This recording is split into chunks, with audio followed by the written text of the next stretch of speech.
خبر شامل کریں لاہور سے، جہاں پر تجاوزات اور ممنوعہ کاروباری سرگرمیوں میں ملوث مافیا کے خلاف گرد گھیرا تنگ کر دیا گیا ہے۔ راوی زون کے علاقوں میں پولیس کے تعاون سے گٹکا فروخت پر شاہدرہ میں 4 دکانیں سیل کر دی گئیں۔ شاہ عالم مارکیٹ، سوئی گیس روڈ، شاہدرہ اور سرکولر روڈ پر بھی انسداد تجاوزات آپریشن کیا گیا۔ رنگ محل پولیس کے ساتھ شاہ عالم مارکیٹ سے غیر قانونی پارکنگ کا خاتمہ کر دیا گیا ہے۔ مزید اس حوالے سے بھی جان لیتے ہیں، ہمارے ساتھ موجود ہیں نمائندہ بی نیوز محمد وسیم آگاہ کیجیے گا۔ جی بالکل، وزیر اعلیٰ پنجاب مریم نواز کی ہدایت پر ضلع انتظامیہ کی جانب سے تجاوزات مافیا کے خلاف زیرو ٹالرنس پالیسی پر عمل درآمد کیا جا رہا ہے، جس پر زونل آفیسر ریگولیشن علی طاہر کی راوی زون میں کارروائی سامنے آئی ہے، جبکہ شالم مارکیٹ اور سویگس روڈ سمیت شاہدرہ اور سرکولر روڈ پر انسداد تجاوزات آپریشن اور رنگ محل پولیس نے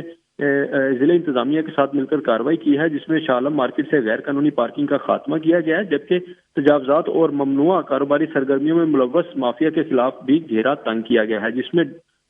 ڈی سی لاہور رافع حیدر کی ہدایت پر ریگولیشن ونگ کی کارروائی سامنے آئی ہے، جس میں پولیس کے تعاون سے گٹکا فروخت کرنے پر شاہدرہ میں بھی 4 دکانیں سیل کی گئی ہیں، جبکہ شاہدرہ میں تجاوزات کی خلاف ورزیوں پر بھی ایف آئی آر کا اندراج کروایا گیا ہے اور قلعہ